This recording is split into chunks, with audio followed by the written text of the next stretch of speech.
Hello students, Kumar study circle में आप सबका स्वागत है। आज हम लोग सीजीपीएससी मेंस को देखते हुए यहाँ पर एक उपयोगी जो आपके लिए चैप्टर है संयुक्त राष्ट्र एवं उसकी सहयोगी संगठन पर हम लोग आज चर्चा करने वाले हैं। संयुक्त राष्ट्र एवं उसके सहयोगी संगठन का विस्तृत रूप से देखेंगे क्योंकि परीक्षा उपयोगी है। तो चलिए देर न करते हुए आगे बढ़ते हैं। तो संयुक्त राष्ट्र जो है, जिसमें संयुक्त राष्ट्र उनकी सहयोगी संगठन की बात कर लिया जाए तो देखा जाता है कि इसकी स्थापना 24 अक्टूबर 1945 को हुई थी। सदस्य देश में संस्थापक सदस्य 51 सदस्य देश थे। मैं बताना चाहूंगा सदस्य राष्ट्रों में भारत भी शामिल था। वर्तमान सदस्य में 193 है। मुख्यालय जिसका न्यूयॉर्क के मैनहट्टन में है। और वर्तमान महासचिव की बात कर लिया जाए तो एंटोनियो गुटेरस जो पुर्तगाल के हैं, ये वर्तमान महासचिव है। अगर प्रमुख अंग का देखा जाए तो संयुक्त राष्ट्र के 5 प्रमुख अंग है, अर्थात महासभा, सुरक्षा परिषद, आर्थिक एवं सामाजिक परिषद, अंतर्राष्ट्रीय न्यायालय और विशिष्ट अभिकरण। माने 1 2 3 4 5 याद रखेंगे। संयुक्त राष्ट्र के 5 मेन मुख्य अंग है, महासभा, सुरक्षा परिषद, आर्थिक एवं सामाजिक परिषद, अंतर्राष्ट्रीय न्यायालय और विशिष्ट अभिकरण। और विशिष्ट अभिकरण के अंतर्गत अन्य जो विशिष्ट अभिकरण के अंतर्गत देखा जाए इसमें शामिल है वित्तीय मामले संबंधी, आर्थिक मामले संबंधी, सामाजिक तथा मानवीय अभिकरण और तकनीकी मामला। और वित्तीय मामले संबंधी, वित्त संबंधी, पैसे से संबंधित 2 आते हैं, IMF मतलब इंटरनेशनल मॉनेटरी फंड या अंतर्राष्ट्रीय मुद्रा कोष, और WB अर्थात विश्व बैंक, है ना, ये आते हैं। आर्थिक मामले संबंधी 2 आएंगे, FAO अर्थात फूड एंड एग्रीकल्चर ऑर्गेनाइजेशन, और दूसरा आएगा IFC अर्थात इंटरनेशनल फाइनेंस कॉर्पोरेशन। इसके बाद सामाजिक तथा मानवीय अभिकरण के अंतर्गत यूनेस्को आएगा, WHO आएगा, वर्ल्ड हेल्थ ऑर्गेनाइजेशन, और तकनीकी मामलों के अंतर्गत आएगा आणविक शक्ति तार संचार। भाषाएं की बात कर लिया जाए तो संयुक्त राष्ट्र की भाषाएं, आधिकारिक भाषाएं 6 है, याद रखेंगे। अंग्रेजी, रूसी, अरबी, फ्रेंच, स्पेनिश और चीनी। माने अंग्रेजी, रूसी, अरबी, फ्रेंच, स्पेनिश और चीनी 6 आधिकारिक भाषाएं। अरबी के अलावा सभी कार्यकारी भाषाएं हैं। माने कार्य जो होगा, वैसे तो 6 आधिकारिक भाषाएं दिया गया, अंग्रेजी, रूसी, अरबी, फ्रेंच, स्पेनिश एवं चीनी, लेकिन कार्य क्या होगा, अंग्रेजी, रूसी, फ्रेंच, स्पेनिश और चीनी। माने अरबी के अलावा बाकी में कार्य होंगे। ध्वज की बात कर लिया जाए तो यहां पर देखेंगे ध्वज है हल्के नीले रंग की पृष्ठभूमि में सफेद रंग से, ये जो सफेद रंग से विश्व के वृत्ताकार मानचित्र को प्रदर्शित किया गया है। यहां पर वृत्त के मानसिक, आप इस चित्र में आप इसको देखेंगे तो ज्यादा अच्छा समझ में आएगा। तो माने इसमें है हल्के नीले रंग की पृष्ठभूमि में सफेद रंग से विश्व के वृत्ताकार मानचित्र को प्रदर्शित किया गया। ये वृत्ताकार मानचित्र, यह जो जैतून की शाखाओं के हार से, ये जैतून की शाखा है, उसके हार से घिरा हुआ है। जैतून की शाखा शांति का प्रतीक है। उद्देश्य क्या है इसका, अगर मैं इसको बात किया जाए, उद्देश्य की बात कर लिया जाए तो हम चल रहे हैं संयुक्त राष्ट्र संघ के निम्नलिखित उद्देश्य है। अंतर्राष्ट्रीय शांति एवं सुरक्षा बनाए रखना, मेन तो है पूरे विश्व में अंतर्राष्ट्रीय शांति बनाए रखा जाए, सभी देशों के बीच सौहार्दपूर्ण संबंधों का विकास करना, मानवतावादी समस्याओं के समाधान के लिए अंतर्राष्ट्रीय सहयोग करना और एक केंद्र की भूमिका निभाना। जैसे एक केंद्र की भूमिका होती वैसा निभाना।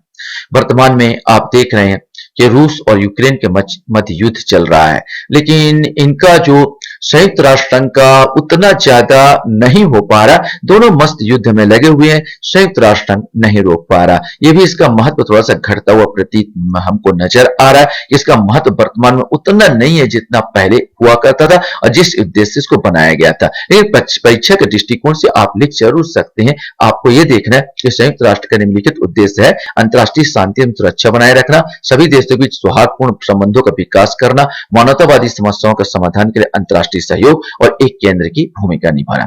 सिद्धांत कहता है इसका, संयुक्त राष्ट्र संघ निम्नलिखित सिद्धांत पर आधारित है। सभी सदस्यों को संप्रभु समानता प्रदान करना, मतलब सब अपने आप में स्वतंत्र है, सभी जो सदस्य हैं। स्वीकृत चार्टर के सभी उत्तरदायित्व को स्वेच्छा से पालन करना, अंतर्राष्ट्रीय विवादों को शांतिपूर्ण समाधान करना। यहां पर एक सबसे इंपॉर्टेंट है, अंतर्राष्ट्रीय जो विवाद है वो शांतिपूर्ण रूप से समाधान कर लिया जाए। प्रादेशिक अखंडता को बनाए रखना, यूएनओ को सहायता उपलब्ध कराना, और यूएनओ किसी देश की आंतरिक मामलों में हस्तक्षेप नहीं करेगा, यह कहा गया है। थोड़ा सा इतिहास की बात करूं संयुक्त राष्ट्र संघ का, तो यूएनओ के इतिहास में संक्षेप निम्न रूप में प्रस्तुत किया जा सकता है।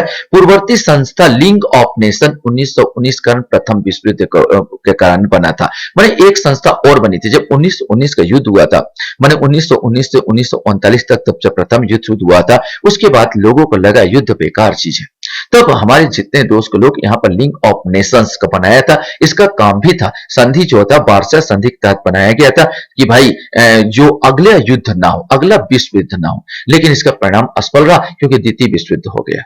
द्वितीय विश्व युद्ध के बाद मैंने यूएन का निर्माण का नाम दिया। अब इसके बाद द्वितीय विश्व युद्ध के बाद किया जाए तो एक और संस्था आया, एक और संस्था का निर्माण आया जिसमें यूनाइटेड नेशंस, इसकी बात किया जाए।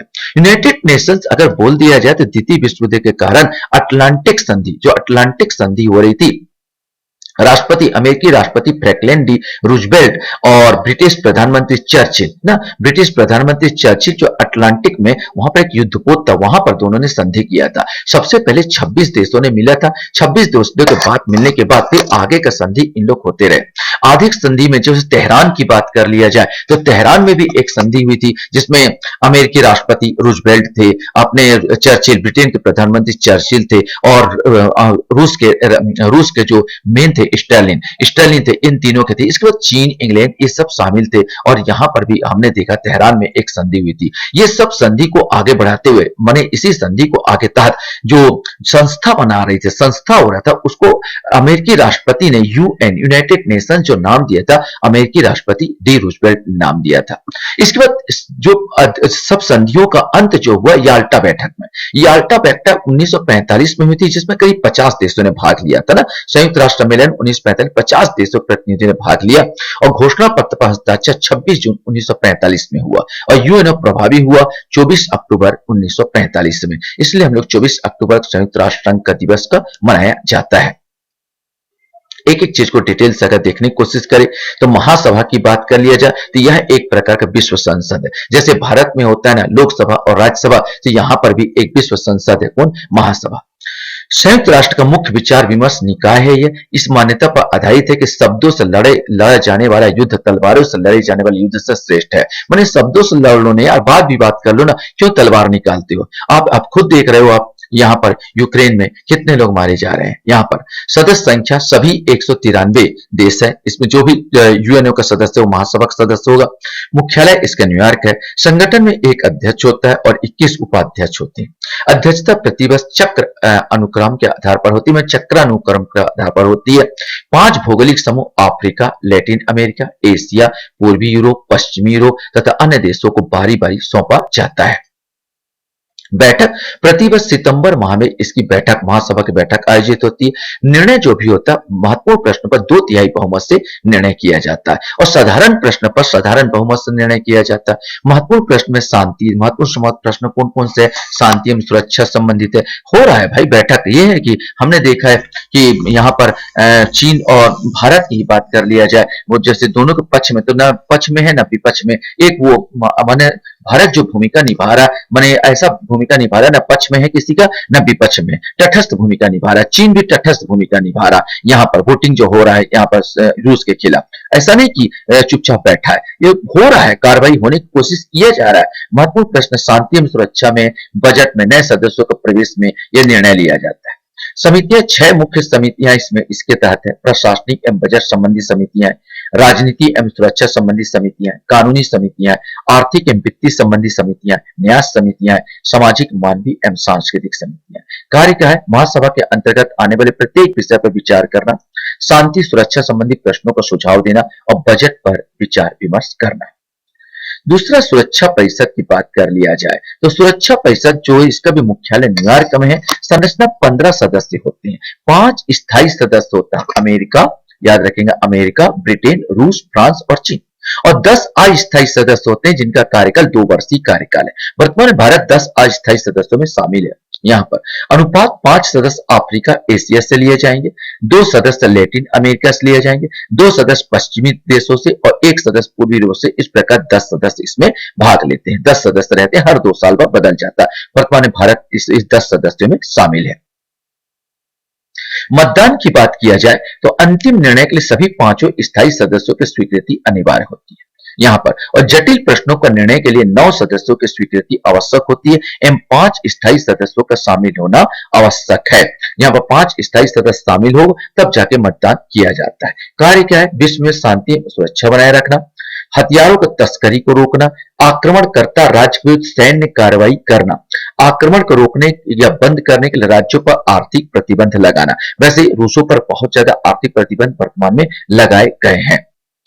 आर्थिक एवं सामाजिक परिषद की बात किया जाए, इसका भी मुख्यालय न्यूयॉर्क में है। संगठन एक अध्यक्ष, कार्यकाल 1 वर्ष का होता है और कुल सदस्य 54 होते हैं और प्रति 1/3 सदस्य प्रतिवर्ष सेवानिवृत्त हो जाते हैं। जैसे हमारे राज्यसभा में सेवानिवृत्त होते हैं, यहाँ पर आर्थिक एवं सामाजिक परिषद में भी 1/3 सदस्य प्रतिवर्ष सेवानिवृत्त हो जाते हैं। कार्यकाल इनका 3 वर्ष है। चयन महासभा द्वारा होता है।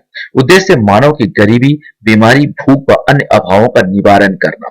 यहाँ पर कार्य क्या है? विकासशील देशों में आर्थिक गतिविधियों का संवर्धन करना, मानवाधिकार के अनुपालन को मजबूत करना और बेहतर आवास, परिवार नियोजन, अपराध निस्तारण के क्षेत्र में विश्व सहयोग करना। इसके अधीन एजेंसियां फिर आ जाएगा FAO या फूड एंड एग्रीकल्चर ऑर्गेनाइजेशन है, यूनेस्को है, यहाँ पर WHO वर्ल्ड हेल्थ ऑर्गेनाइजेशन है। इसके अलावा इंटरनेशनल लेबर ऑर्गेनाइजेशन इसके अधीन एजेंसियां आती है जो आर्थिक एवं सामाजिक जो देशों है, निर्धन देशों को मदद पहुंचाती है। अंतर्राष्ट्रीय न्यायालय जितने भी देशों में जो विवाद चलता है, चाहे भारत पाकिस्तान का हो या यूक्रेन आपका इसका हो, रूस का हो या कोई भी, ये अंतर्राष्ट्रीय न्यायालय उनका निराकरण की बात करते हैं या उसका निराकरण। अगर आपके देश से कोई अपराधी भाग के इंटरनेशनल अपराधी है, उसके भी रोकथाम के लिए अंतर्राष्ट्रीय न्यायालय नियुक्त किया गया। अंतर्राष्ट्रीय न्यायालय की बात किया जाए तो इसका मुख्यालय नीदरलैंड हैग में है। स्थापना 1945 में हुई है। मुख्य सदस्य यूएनओ के जो भी सदस्य होगा सब अंतर्राष्ट्रीय न्यायालय के सदस्य होंगे। न्यायाधीश 15 होते हैं। चुनाव महासभा एवं सुरक्षा परिषद द्वारा होता है। कार्यकाल 9 वर्ष है। आधिकारिक भाषाएं 2 है, अंग्रेजी और फ्रांसीसी। भारत में भी इसका प्रतिनिधित्व किए हैं। भारत के 3 न्यायाधीश नागेंद्र सिंह, BN राव एवं RS पाठक अंतर्राष्ट्रीय न्यायालय के न्यायाधीश रह चुके हैं। कार्य है राज्यों के बीच उत्पन्न विवादों को सुलझाना, अर्थात राज्य मतलब यहाँ से देशों से लगाया जा रहा जो भी विवाद होगा उसका क्या करता है? निपटारा करता है। सचिवालय आपने देखा होगा, हमारा जो हमारे यहाँ पर भारत सरकार है, लोकसभा, राज्यसभा, अरे उसको संचालित करने के लिए मंत्रालय की आवश्यकता होती है ना, तो यहाँ पर भी ये सचिवालय जो है एक प्रकार का मंत्रालय है जो कि इस सब का कार्य का संचालन करेगा। कब बैठक होगा, कब क्या होगा, किस प्रकार निर्णय लिया जाए, ये सब काम यही करता है, सचिवालय करता है। यह संयुक्त राष्ट्र संघ का स्थायी अंग है ना, एक प्रकार का संयुक्त राष्ट्र का प्रशासकीय निकाय। इसका भी मुख्यालय न्यूयॉर्क है। संरचना की बात किया जाए तो महासचिव होता है, अधीन है अवर सचिव, सहायक सचिव, उप सचिव। मतलब महासचिव के अधीन होंगे अवर सचिव, अवर महासचिव, सहायक महासचिव और उप महासचिव। कर्मचारी लगभग 9000 कर्मचारी काम करते हैं। नियुक्ति महासचिव की नियुक्ति सुरक्षा परिषद की संस्तुति पर महासभा द्वारा 5 वर्ष के लिए की जाती है। कार्यकाल 5 वर्ष है। दूसरी बार भी चुना जा सकता है। कार्य क्या है? संयुक्त राष्ट्र के विभिन्न अंगों एवं निकायों द्वारा सौंपे गए कार्य, जैसे सुरक्षा परिषद ने सौंपा वो कार्य करेगा, संयुक्त राष्ट्र संघ का सोचा, ठीक है, महासभा ने सौंपा, इस सारे काम को काम करती, क्योंकि एक कर्मचारी वर्ग है। संयुक्त राष्ट्र के विभिन्न अंगों एवं निकायों द्वारा सौंपे गए कार्य को पूरा करना, बैठकों की कार्यसूची बनाना, कार्यवाहियों का विवरण एवं आंकड़ों का संग्रह करना। आशा करता हूं ये वीडियो आपको अच्छा लगा होगा। आप मेरा वीडियो वॉच करते हैं इसके लिए धन्यवाद। Thank you very much.